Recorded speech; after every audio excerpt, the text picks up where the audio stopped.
Yo, yo, yo, what is up, everybody? Welcome to the KillJoy Jake YouTube channel. How are we doing tonight? Welcome in, everybody. What is up? I'm hyped. I'm hyped to talk about all the fun stuff we're going to talk about tonight. Got some very special guests backstage right now. I'm hyped to talk about The Exorcists, a brand new film from The Asylum, directed by a good friend of mine. Speaking of whom, let's just bring the guy right on right now. I do want to say one thing, though, before I start bringing people on. Tonight, I always talk, so I'm going to shut the fuck up for once and let some other people talk on the page and talk about the movie that they made. So I do appreciate all the support from you guys so much in the chat, and I promise we'll be doing another stream probably on Saturday where I talk to all y'all and talk super chats and all that. But tonight, I want to focus on some of the people we got coming into the stream that we're talking with, so I won't be responding to too many people out in the chat, just so y'all know. Not ignoring anybody, but I just want to focus on the people that we got today to talk about this brand new movie. So let's just bring them on in right now. We have Jose, the director of The Exorcist. Let's bring him on. What's up, man? How's it going? Hey, buddy. I'm honored to be here. Thank you for having me. It's a pleasure to chat with you and to spread the gospel of The Exorcist with all your viewers. So thanks for having me and everybody else. Absolutely, man. It's a pleasure to have you on as always, and I'm hyped to talk about this movie, man. It's badass. I really enjoyed it. Thank you. You know, it's shot in 6 days. I don't know if I told you that, but we shot this thing in 6 days for under $100,000. And you wouldn't know it by watching the movie. And that was the whole point, to make a movie that looks like $1 million and feels, like for lack of a better word, a Blumhouse movie. And we won't go down that road. We're not comparing anything at the moment, but a labor of love, like most movies are. And I'm glad you dug it, man. Hell yeah, man. I felt a lot of love, felt a lot of care in this one. I'm just hyped to really get into it. I got a few questions, so it's going to be fun. It's going to be a good time. Want to welcome a few other friends to the stage who just got in backstage. The amazing actress, Denice Duff, is with us right now. What's up, Denice? How you doing? Hey, hi. Do we call you Jake or KillJoy? You can call me whatever you want. I don't even care. All right. Killer J. Look at that. There we go. Hey. Perfect. Fantastic. Welcome on, Denice. How you doing tonight? Oh my gosh, so good, so good. I just started watching the Beckham Netflix series. I just love people that make shit happen. Me too. I do too. That's why we're doing this right now. I love it. That's right. Sports and horror films, it's all very similar. Ooh, okay. I like that. Making films, it's you don't know what's gonna happen. You just gotta win. You gotta keep going and win. Absolutely, 100%. Yes. Oh, I'm hyped to get into this a little more. Want to introduce one more guest we got backstage, the absolutely incredible Pinhead actor, Doug Bradley. What's up, Doug? How you doing, man? Not much, Bob. Me, I'm just a Pinhead actor.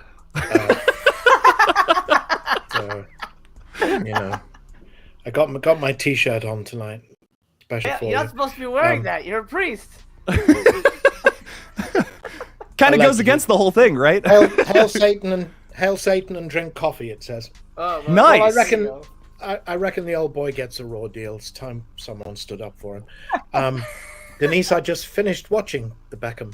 Did you? Oh, yes. I can't. And I'm getting grief from it, for doing it from my fellow Liverpool fans, because of course he's, he plays for the evil empire, Manchester United. Well, he did. So. Yes. All right, but on a whole, just as a story, was it enjoyable? Yes. Yes. Right.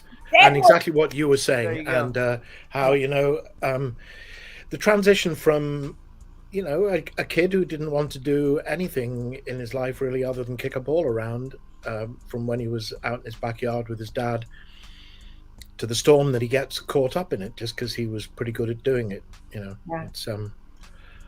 It's an interesting journey. Yes. Yes, and Fisher Stevens, who I believe was in Gremlins, is the director of it. He does a lot of documentaries now. Wow, really? Yes. Very nice. Yes. Okay. Yeah. Fisher Stevens directs it, and he talks, and he has that wacky filmmaker actor confidence that he that helps the story get pulled out with people. Yeah. That's crazy. Oh. Yeah. Very nice. And a friend of mine said about David Beckham that if he was made of chocolate, eat himself, which I get.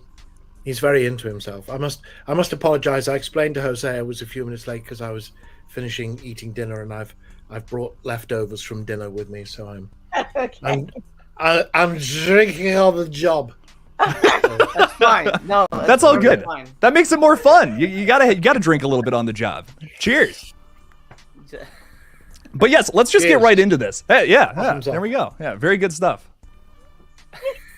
Fantastic. I love it. I'm so excited to talk a little bit about this movie with all of you as well. Jose, I wanted to ask you, obviously me and you are huge fans of the horror genre. What movies inspired you here, and what did you want to accomplish with a new take on the Exorcist format? Well, it's one of those things where, people say, oh, the Exorcist, exorcism movies, they're all, they've been done to death. They're so old and so trite. But it's almost like a vampire movie or a werewolf movie, right? You have to follow the rules, that sort of were established by the Exorcist. That was the granddaddy of all these movies. Sort of created that subgenre. So you have to follow those rules to make it feel like an exorcism movie. And some movies are sort of deviated here and there, and people are like, oh, it's so derivative, it's such a knockoff or whatever. But it's like if you're making a vampire movie and you use stakes or fangs, you go, oh, they're ripping off Dracula. Like, nah, that's Right. that's how it works. So you have to play by those rules, and then you do your best to add in little elements that kind of change it up and refresh it a little bit, which we've done, but we're not going to mention it because I don't want to do any spoilers or anything. But you want to keep it fresh, you want to keep it unique, and that's certainly something I attempted to do. I wanted to make a movie that felt very old school in tone. It's not, but still delivering what the producers wanted in terms of effects and body count. They were really big on body count, and it's not something that happens a lot in an exorcism movie. No. But we have, we did. I don't want to say too much, but we did what we had to do to make a bloody movie that still is in keeping with the traditions of the genre.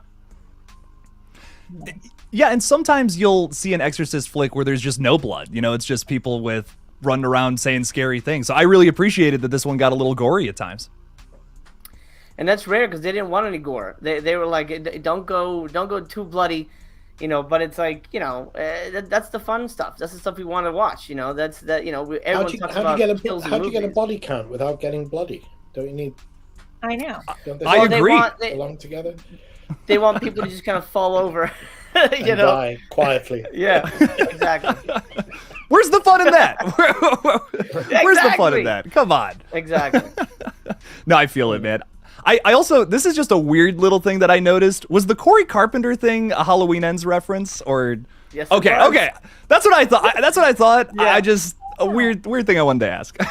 That's so funny. The second person to pick up on that, I actually was going to call the character Corey Cunningham, but they were like, no, you probably shouldn't. But it was just kind of like, because I was writing it at the time that Halloween Ends came out, and it was just like, wouldn't that be a funny little Easter egg for fans if they're paying attention? They kind of catch a little wink and nod to David Gordon Green there. Yeah, absolutely, that's what it was. Very cool. Hey, I dig it, man. I dig it. That's fun. Halloween Ends fans will enjoy that. The few of them out there. Kidding. You want an autographed copy of the DVD, Jake. Yeah, Yep. I want one. Yep, you will. That's what you just won yourself right there. There you go. I'm so excited. This is awesome. Oh my God, you made my day, Denice. Thank you. Asylum's going to love you, Denice, giving away free DVDs. Jose, I'll take $20. I'll Venmo you. I'll give it to him. You're gonna Venmo me. I should Okay. Venmo you. Okay. Venmo Jose, the production company. There you Perfect. go. This one goes out to the group too. I'm just gonna keep random firing questions here. Without spoiling anything, of course, the movie just came out. Many of our characters get covered in blood, sometimes maybe even possessed in this flick. I won't say who or when or how. What was it like bringing these scenes to life only across 6 days of filming? Oh, Jose. Denise, go ahead. You can answer that. It's 6 days. Well, the director was very precise about the scenes, knowing that we didn't have much time. We knew where we had to get in, how we had to get out. Any actors that had to wear those contact lenses, we had a specialist. I believe I was told, I don't know if that's that quite a bit of the budget was spent on one person, a special makeup artist, just for the lenses. Mm-hmm. And it's great because they're real, they're not digital fake, and so the actors that had to wear those they usually couldn't see. They had to be hand moved around. They had to know exactly their spot. If they had to turn around and run, it could look a little hokey. Maybe some of those scenes didn't make it onto film because they looked a little funny as they ran away. Not speaking personally. And, blood was put on fast and furious. The actors knew exactly what to do with it. It's very tough to. I can say that the Exorcist actress, our Huxley, she needed. Sometimes she would come out of her binding, really into a scene, and we're going, and then she'd be like, "Oh, sorry guys," so struggle, but don't struggle too hard. That's Make right. Real, but don't be real. Don't be real. You can hiss and bark, but just like stay in this vicinity. And those kind of things, they lighten things up, but then they give you that ability to just go back and totally focus. I think really actors really like that challenge. Certainly for me, like if I have to cry in a scene, I don't like when everyone on set gets very quiet, because then I feel like I'm fucking acting. Like, just do your thing. Just fucking don't make it a precious thing.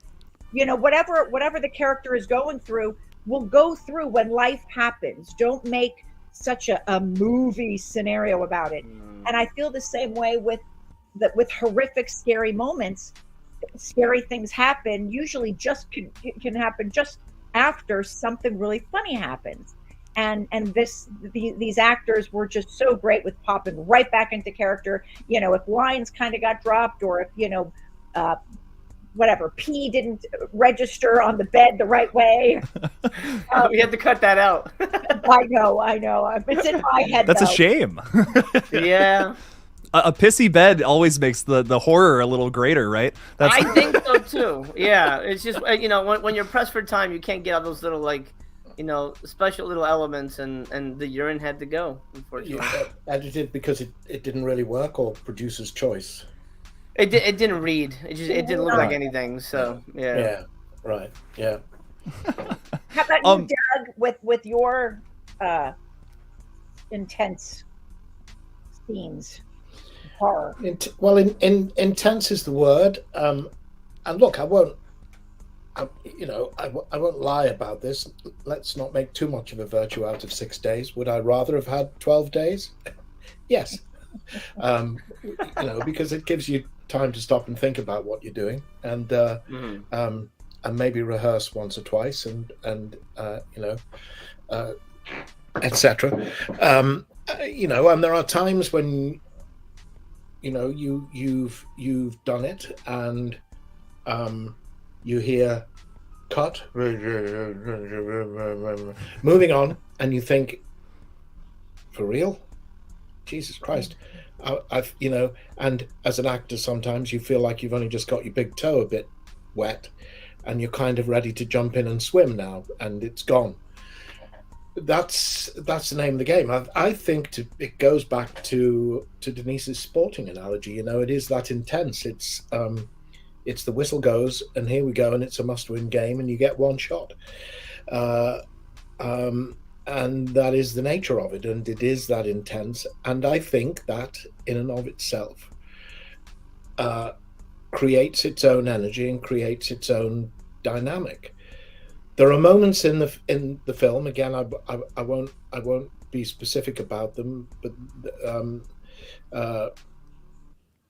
moments late on that I was involved in that I thought, Jesus, this feels pretty kind of. And yet I knew that the reality was that myself and the other performer involved in the scene, just before we did it, we were kind of, you know, frantically running the lines, and both of us just barely knew what we were doing from moment to moment.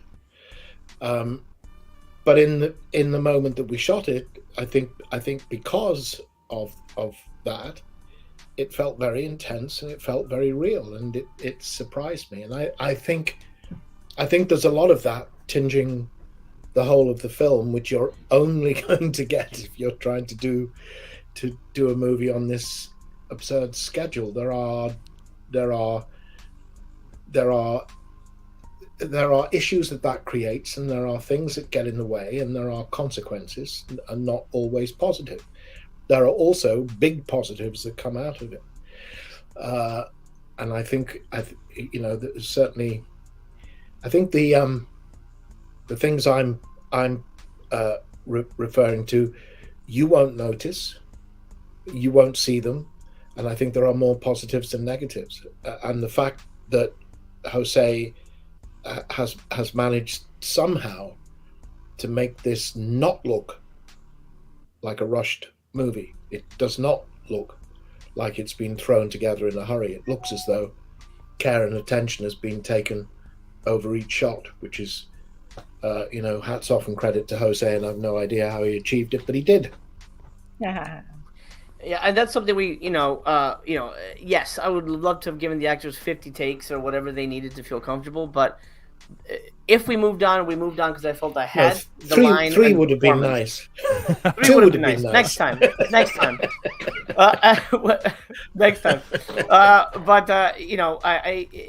The performance was always there, and that was always my focus, and of course, the framing and the performance, and if we got it, we got it. But when you have 30 pages to shoot in a day, that's a lot. That's quite a bit. Most movies maybe shoot 2 pages, 3 pages a day. So, if that, maybe half a scene. So we were, under the gun all the time, but these actors were incredible, amazing, and ready, ready to go. And I'm in awe of them. And I know we have somebody waiting in the wings. We do, yes. Yes, let's bring him in. Let's bring in the mystery guest, a legendary horror composer, Harry Manfredini. What's up, man? Hey, there he is. Hey, I'm awake. I'm here. I'm awake. Hey, we have to stop meeting like this. I love it. We've got the band back together now. Okay, I know. Where we go? Heck yeah. Too many men in my bedroom every night. Unless you're giving birth. We're in my bedroom too. So Lots of men in your bedroom too tonight, I guess. well, I don't know. I haven't had a chance to use it yet, but I'll be there soon. Anyway, I found you. I couldn't find a link. I kept looking for the link, and so I found it. Anyway, I'm here. Oh, welcome. Hello, Harry. I want you to meet Jake. He's amazing, and go ahead, Jake. Take it away. How you doing, Harry? Thanks for being here, man. I appreciate you. Huge fan of your work. Doing really well. Glad you're doing good. I'm hyped to talk a little bit about The Exorcists, a movie that you composed as well. Just to throw a question out there, how did you approach doing the score for this one? Well, let me see. It all started out with Jose. We had done a movie before, and I don't remember what day it was. It was before, I think it was before you were shooting. He sent me 3 pieces of music, and he says, "I like these pieces," and I went, "Okay, let's see what you sent me." And he sent me Suspiria. I think it was the opening credits to Suspiria.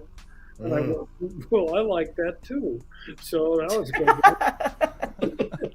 And then the next one, I don't really know what the piece was, but it was a very lovely piece, very nice. And I'm going like, I wonder what this has to do with the movie, because someone tells you it's an Exorcist movie.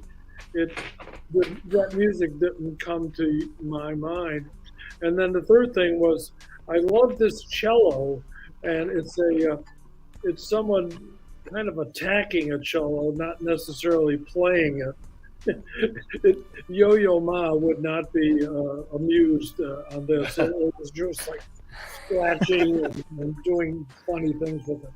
So I said, okay, well, that's cool.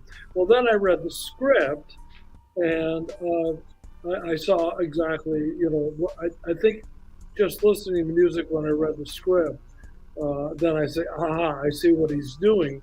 And the sort of pleasant piece actually bookends the movie, because we start out in this cemetery with a tracking shot, and I could see, I could see what he heard in the music that was the tracking shot. And so I said, okay, now I know what to do there. And then, I got to meet, the priest and Corey in that shot. And at that point, I started thinking, okay, I see what this is. And Jose said to me, this is a hero. This person's the hero of the movie. And I said, hero, French horn. And then the little boy became the violin, and everybody sort of had something, and the crazy cello and things like that was the possessed person. Anyway, so then I said, well, what the hell do I do with Suspiria? and then when I saw the credits, I didn't hear the credits, I just saw the credits. I went, oh, that's Suspiria. So then I kind of, I guess, wrote my own Suspiria underneath it, and it became a bed. You actually have to kind of listen hard to hear it, but it's there.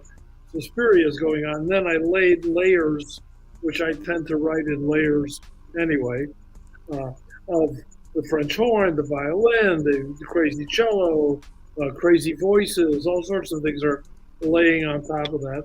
And then the rest of the film, because there's so much dialogue, and it's very good dialogue, and there isn't any montage or anything where I could, time for me to shine.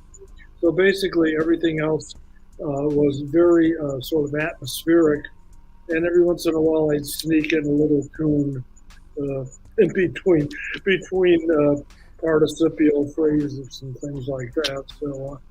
And anyway, it was great. I mean, I love the movie. I love this guy. I love these people. Everybody was so good. It was so well acted, so well shot, that it was a pleasure to do. And like these guys, I had 12 days to write 75 minutes of music. So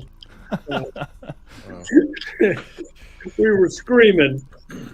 So anyway, but again, I think one of the things.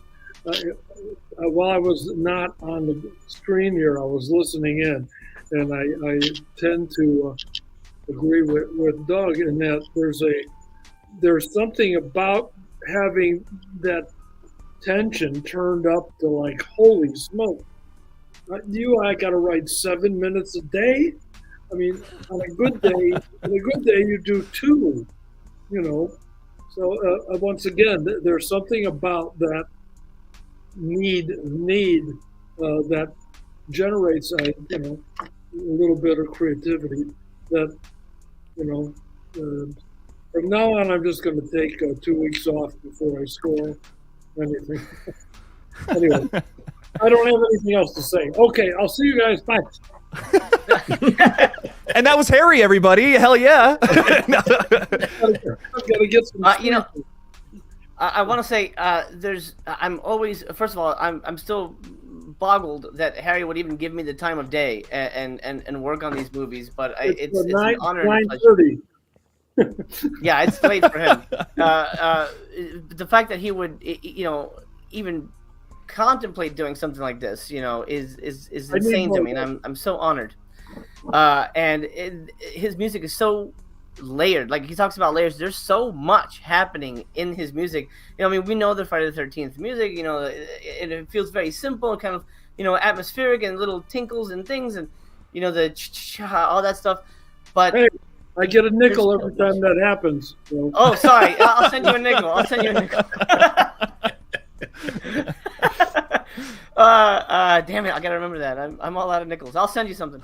An extra nickel next time we work.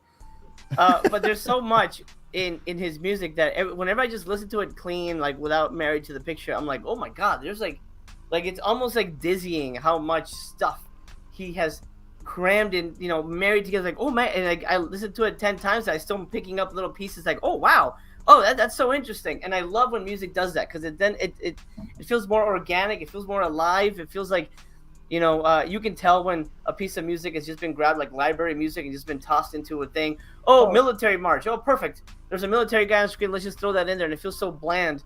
But you know, having somebody like Harry come and compose it and really put his heart and soul into it adds so much, you know, to a movie of this budget level that I'm in awe of him. Well, I'm in awe of you.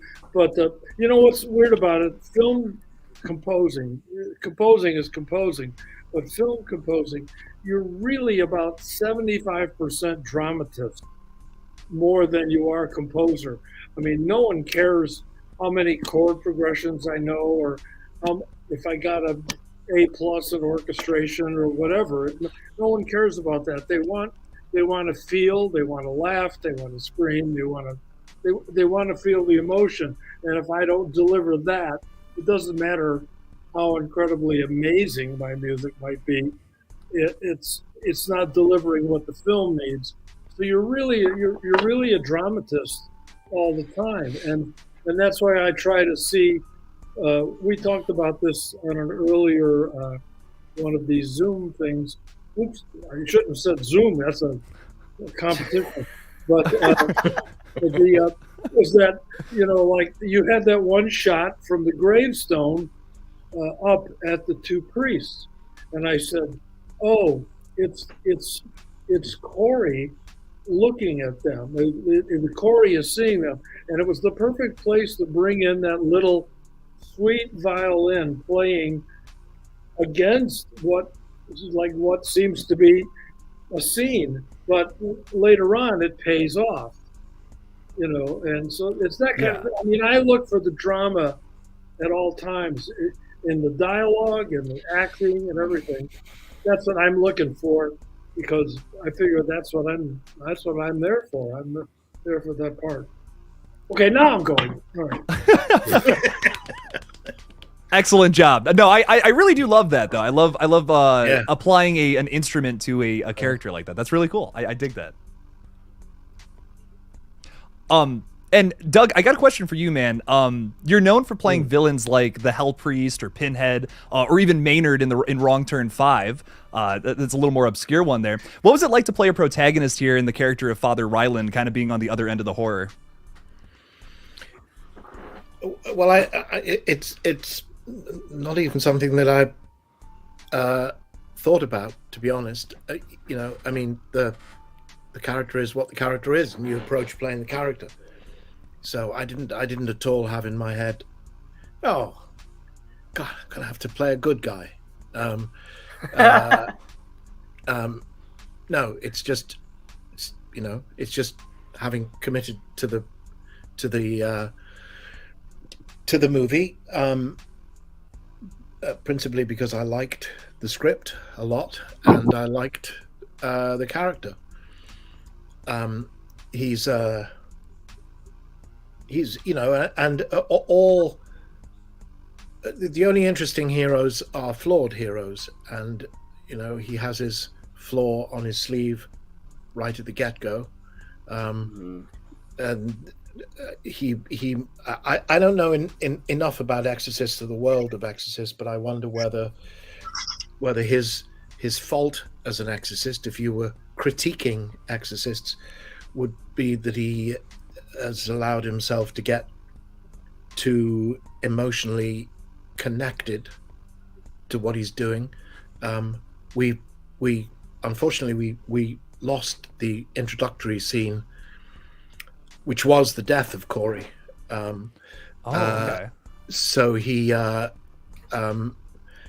know, that's Father Ryland right at the beginning. He's not a swashbuckling crucifix waving hero. At the beginning, he's wearing a cardigan and shuffling around a graveyard, visiting the grave of his failure on a daily basis. I felt it's not specified, but I felt as though he goes there every morning with the the baseball scores or the football scores or whatever it may be, to say hi to Corey, and that was really the moment where I thought, okay, I wasn't expecting this. I didn't really know what I was expecting. I just here's a script, read it, let me know. That's kind of the way managers approach you. So I started reading it, and I was reading that introductory scene. It felt a little kind of, yeah, okay, all right, I get it. Exorcists. That was the scene that made me stop and think, well, wait, what? There's something else going on here, because it's a very human scene, and it touches very much on the humanity. And I loved the way that Jose had written that. The bit about it takes a piece of us every time a little piece of us dies, and the talking about, which it's a cliche of exorcism movies, that priests have bad hearts. Can you think of an exorcism movie in which a priest doesn't have a heart attack? The irony is that having done this movie, I was sent another script to play an exorcist with a dicky heart. But Jose is taking that trope and he's using it, and it's it feels like there's an homage to the Exorcist in there.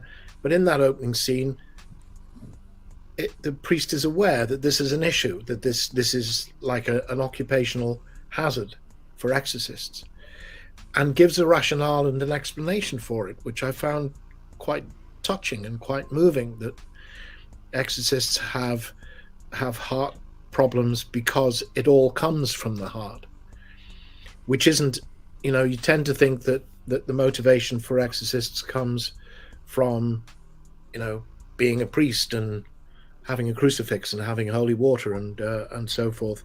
But this was a very personal and human motivation, and talking about a very human and personal consequence of involving yourself with this.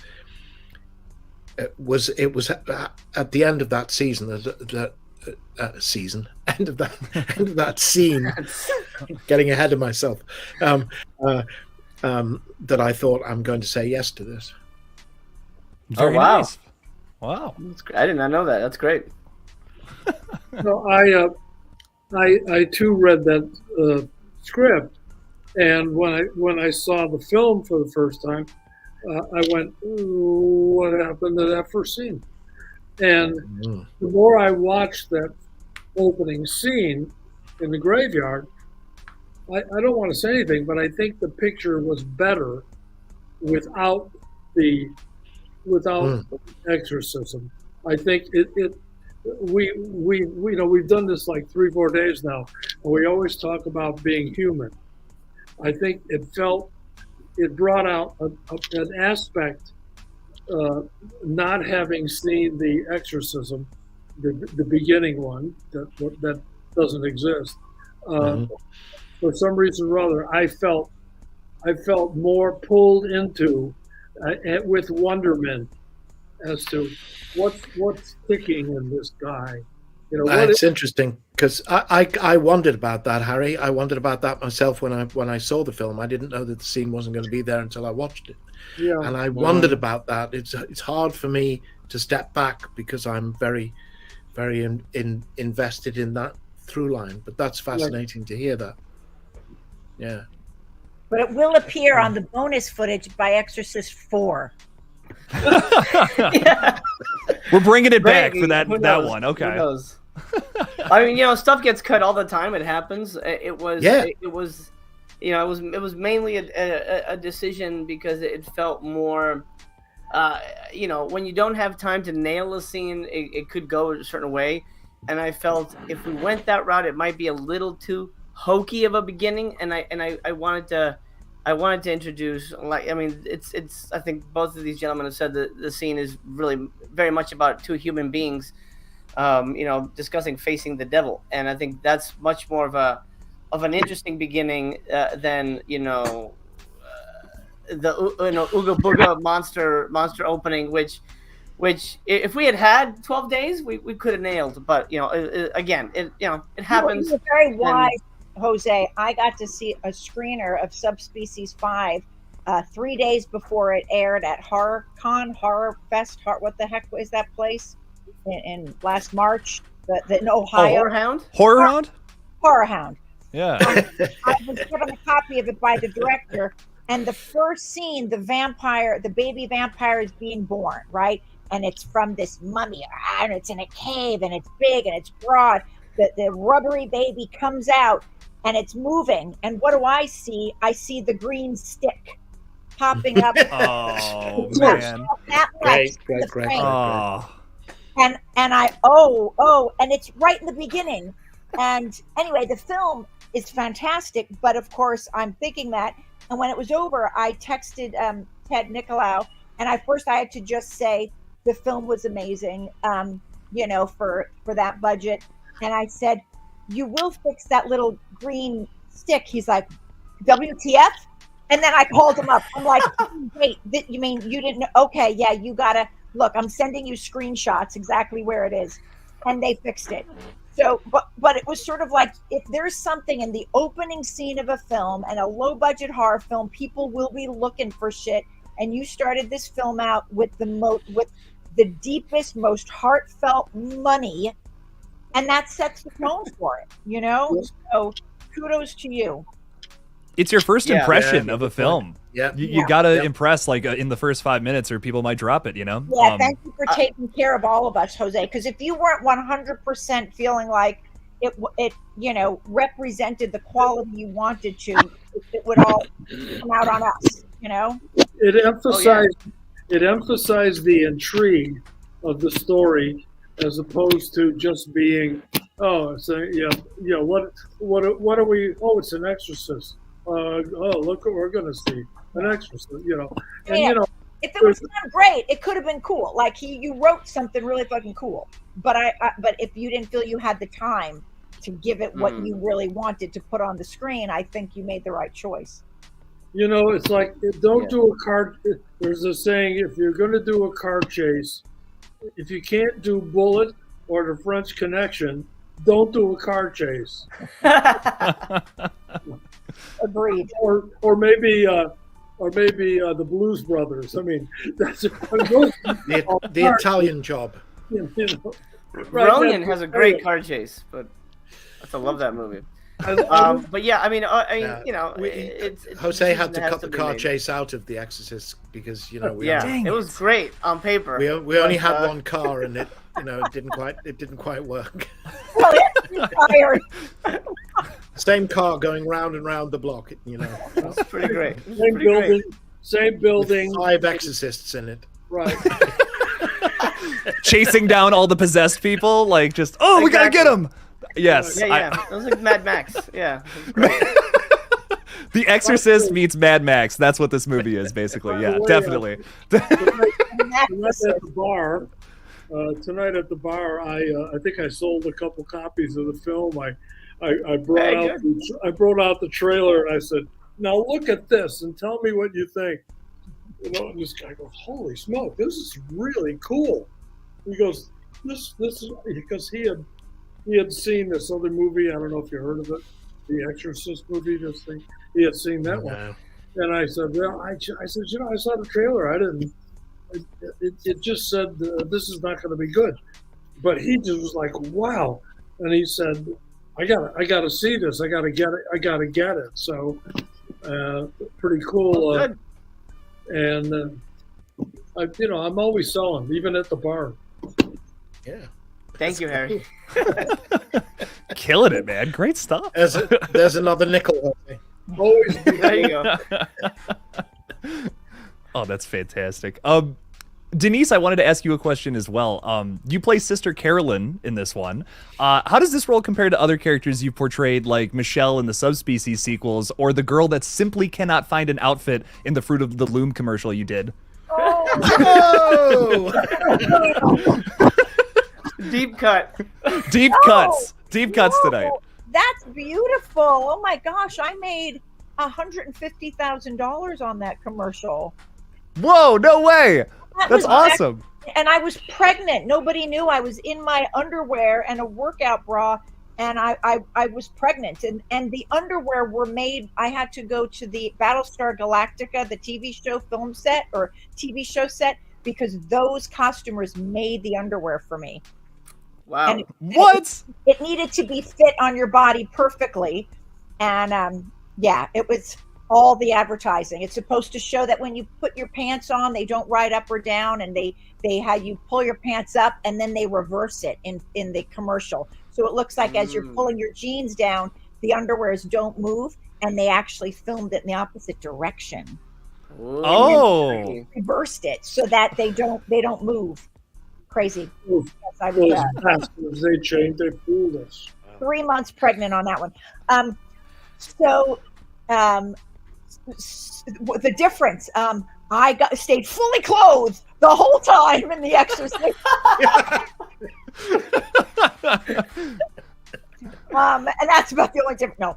And you were given your costume on day one and told this is what you're wearing, like it or leave it. That's right. That's right.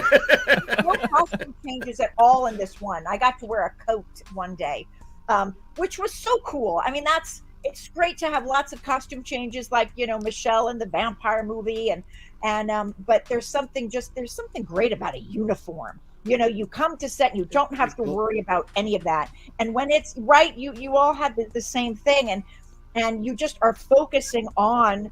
It just gives you less distractions. So I loved no hair. I loved no costume, no cleavage. Yeah, I loved playing a nun, and I'd love to play a nun again. I just there's a lot more to flesh out. That scared me. And I did. I loved that she was multi-dimensional. You know, she starts out one way and moves into another way. And yeah, again, I'm not allowed to say much because there's so much I want to say about what made it difficult to play this character when you're withholding something.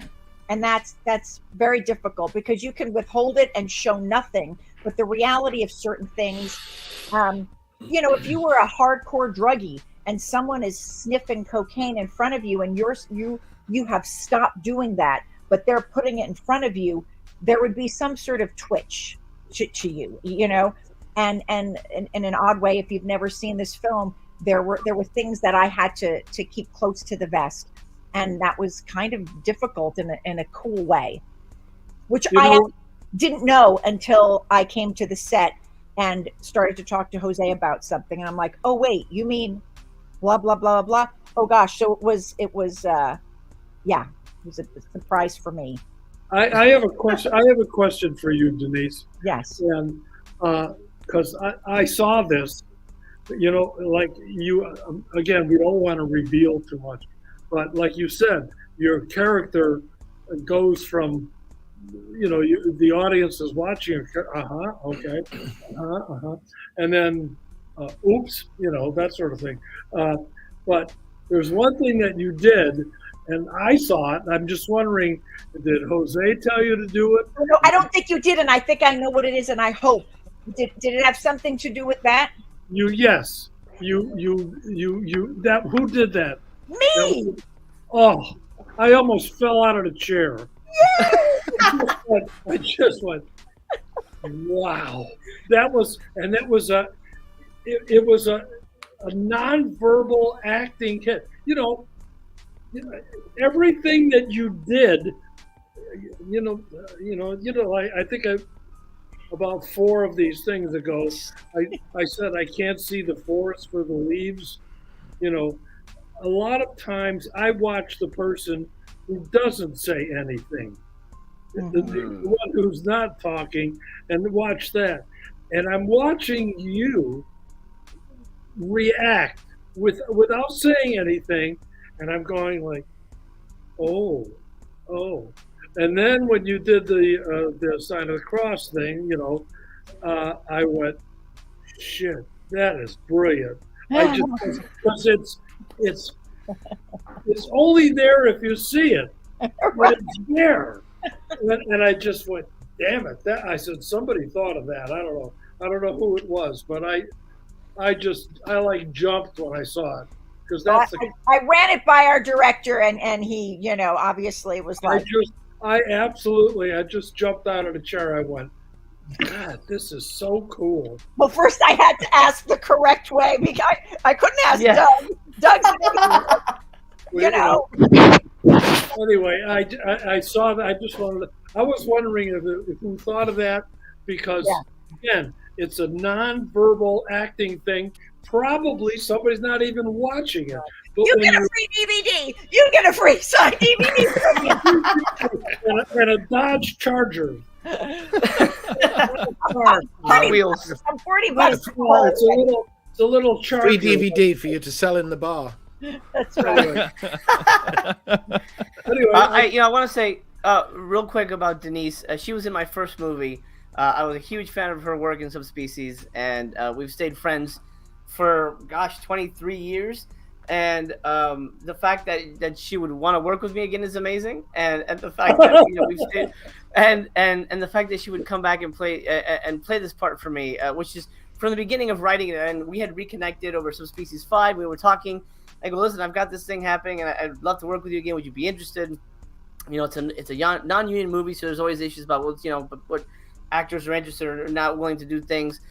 But she jumped in and she just gave her all, and I think everybody on set was just so impressed with her because she's so bubbly and fun and happy, and she's just such even like 4 a.m, she has so much energy and life, and then when the camera turns on, she becomes this, she becomes a nun, and it's such an interesting, I don't want to give away too much, but it's such an interesting change to see that. And I love my favorite time making a movie is working with the actors. I love it.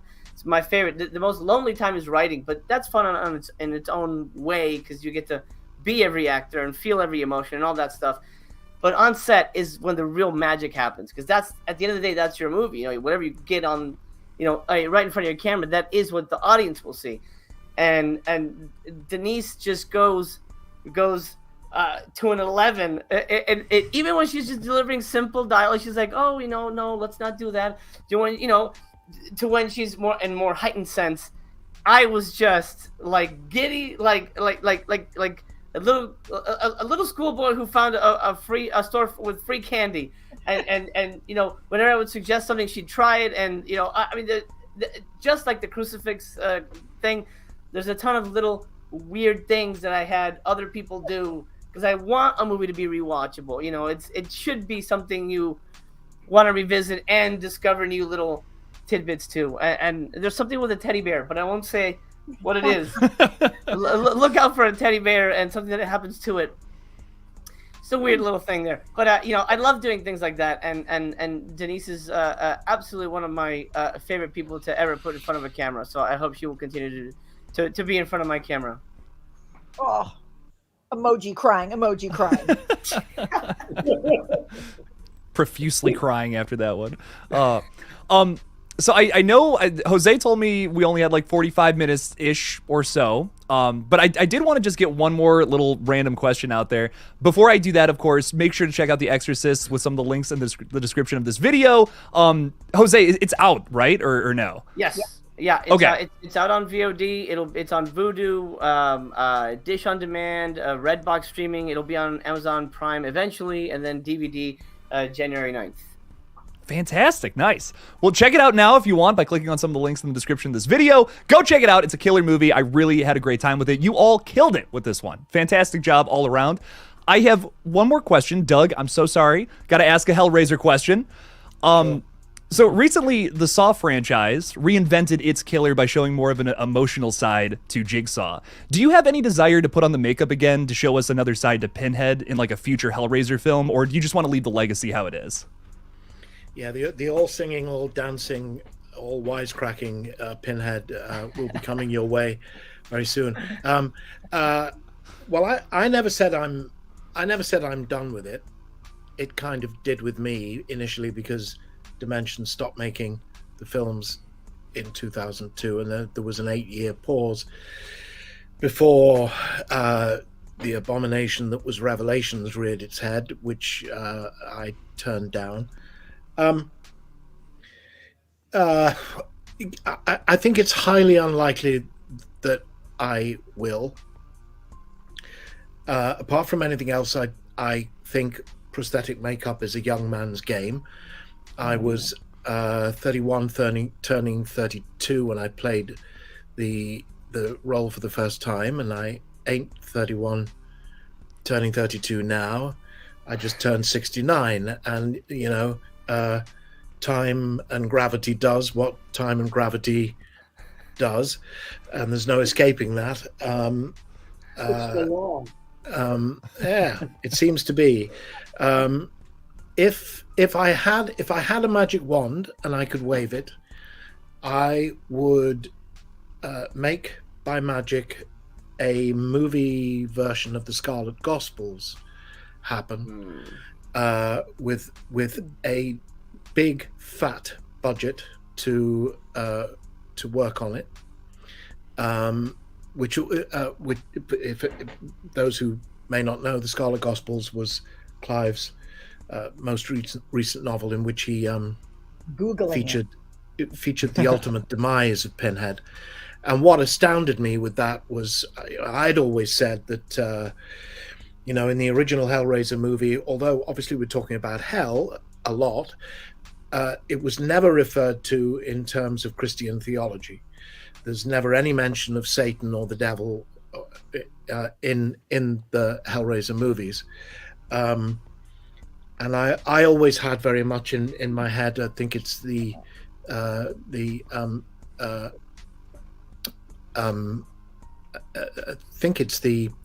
kind of preface to Milton's Paradise Lost, and I'll paraphrase horribly with apologies to Milton.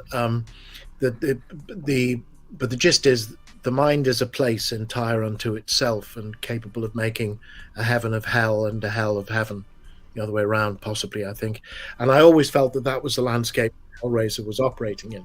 And then Clive came along with the Scarlet Gospels and blew that to smithereens.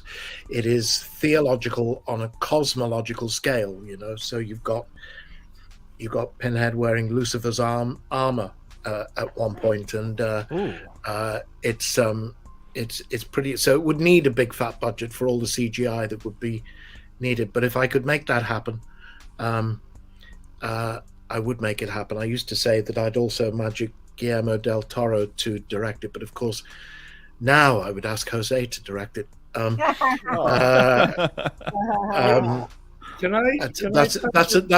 a nickel for me, Jose. That would my email right now. That would bookend my life in latex if that was to happen. And I stress to the steady, Harry, steady. I stress to the internet that I have absolutely no reason to suppose that is going to happen or even likely to happen.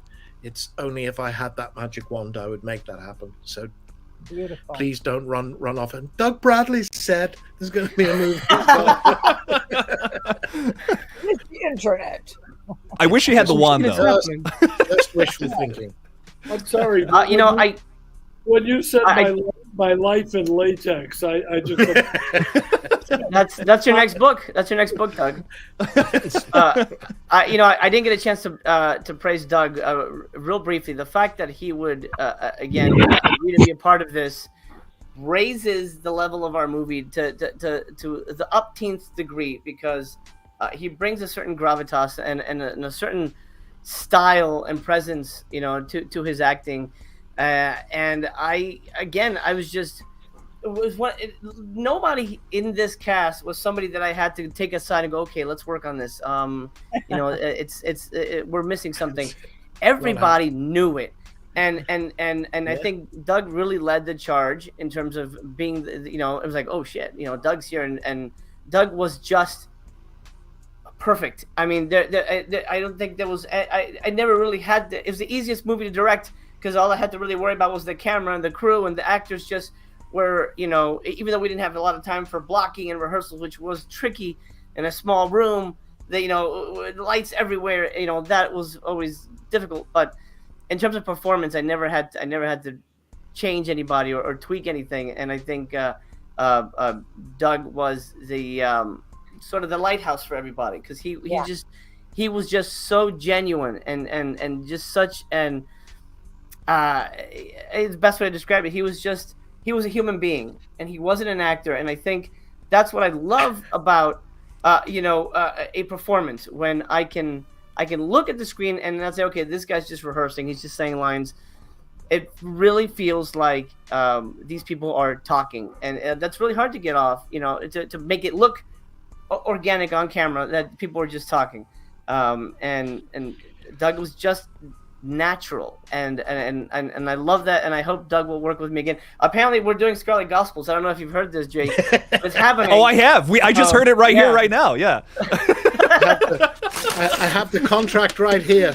Awesome. The cover for it, the Scarlet Gospel. There's this cover. It is an awesome book, though, yes. and if you guys haven't read it, absolutely great Halloween material. So do go read it. It's a big thing. Thank you, Jose. Thank you.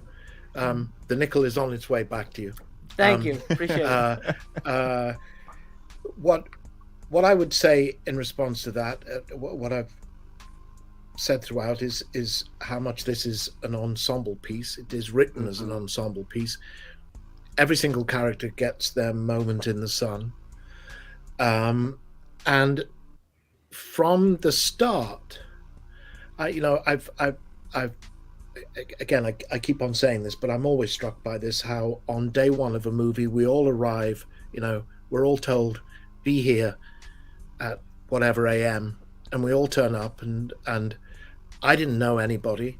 I think some people had worked together before, maybe, but for the most part, we don't know each other. You have no time to get to know each other, and suddenly we're all standing in that chapel being priests and nuns and exorcists making this work. And I've always said it's like holding your nose and jumping in at the deep end, and let's hope none of us drown.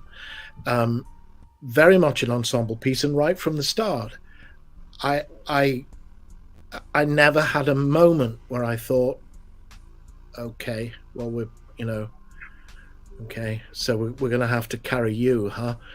There was never a moment of that. Everybody, from the moment we started on it, and although there's a lot of priests kicking around and a few nuns and a Baptist exorcist, which I think is a wonderful joke. Everybody was very distinctly in their own category, and this goes back again to the writing of it, that you although we're kind of all walking around in what does an exorcist wear? Let's see. I guess it'll be a black shirt and a black jacket and black pants and a priest collar and crucifix around your neck. Done. That's all you're wearing. I get a scene where I take my jacket off. There you go. Oh, and a scene in the cardigan at the beginning. But nobody's a cipher in this movie. Nobody's just a priest. Nobody's just a nun. Nobody's just, the concerned father of the girl who's possessed. Everybody has their own mark and their distinctiveness, and right from the start I was struck by how much everybody was in possession of their own little piece of the real estate here. So nice and everybody makes it work because of that, and the interaction of the characters, the trade-offs between all of that work really well.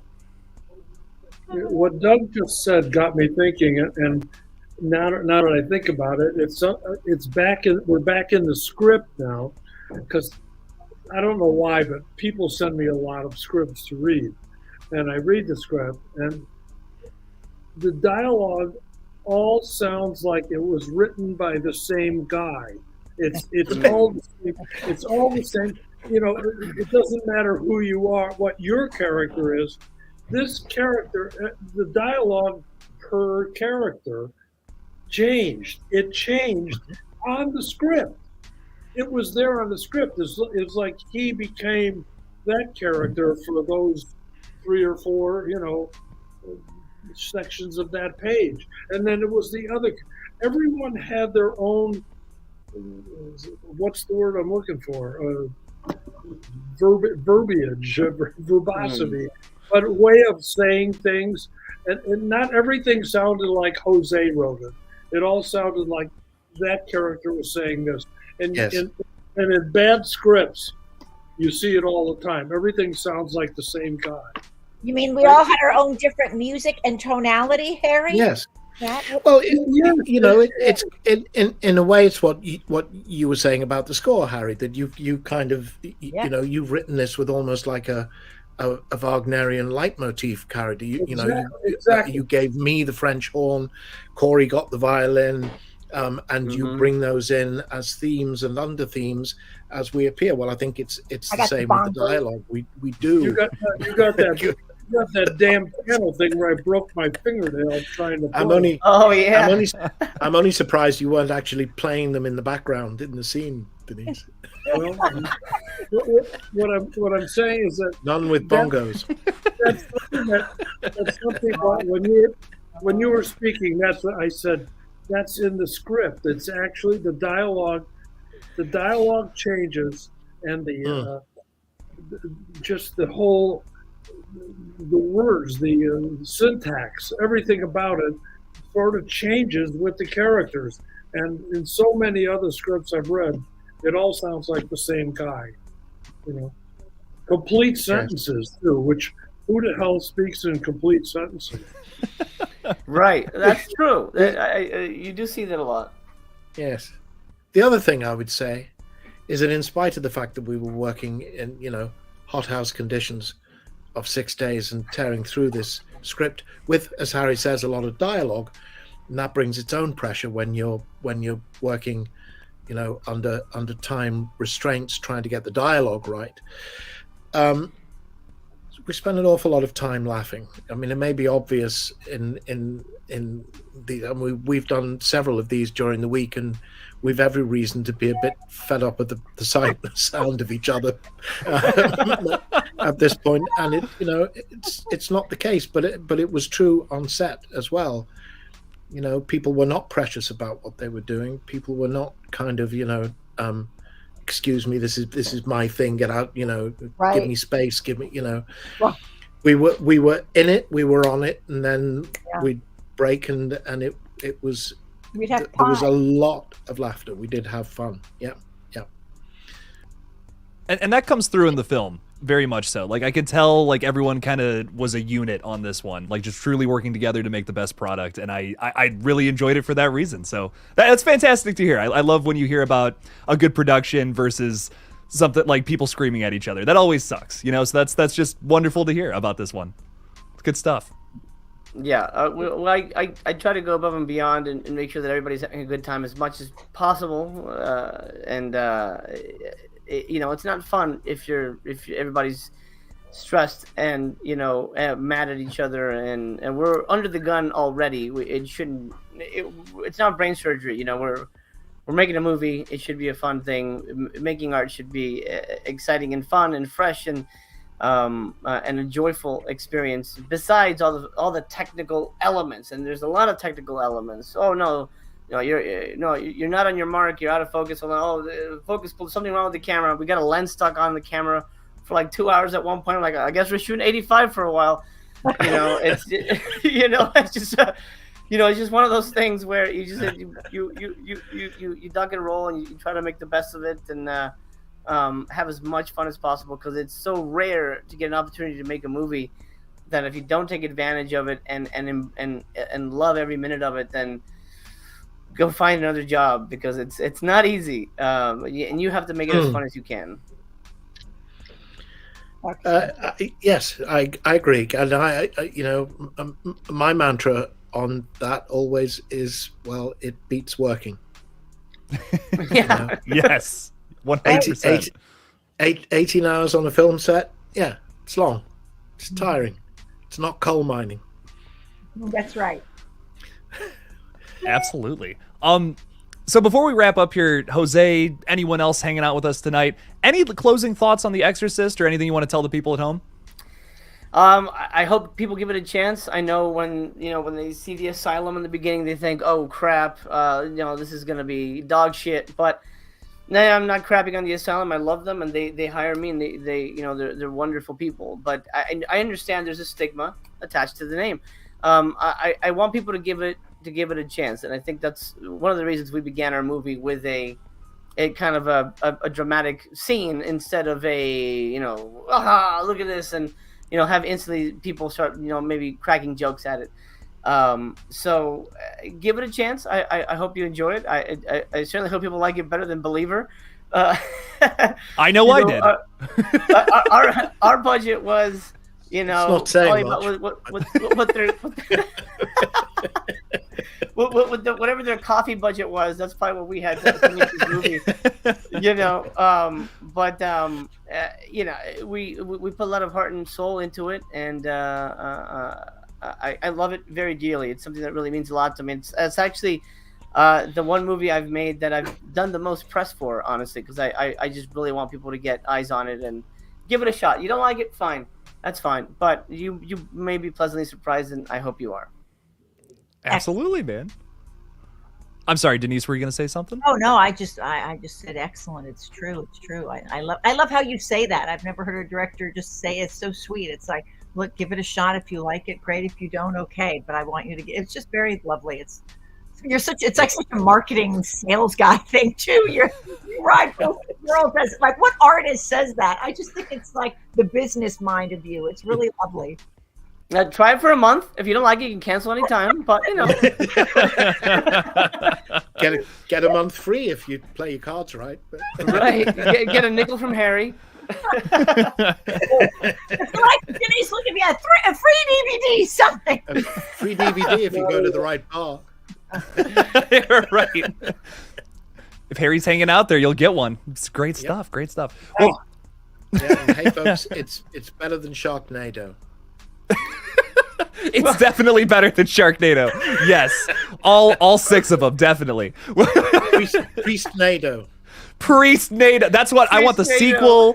I want like 100 Doug Bradleys all in a tornado in priest costumes. That would be great. Yeah, he did sign a contract, so now we do have an AI Doug Bradley we can use now. Oh no! Oh my god.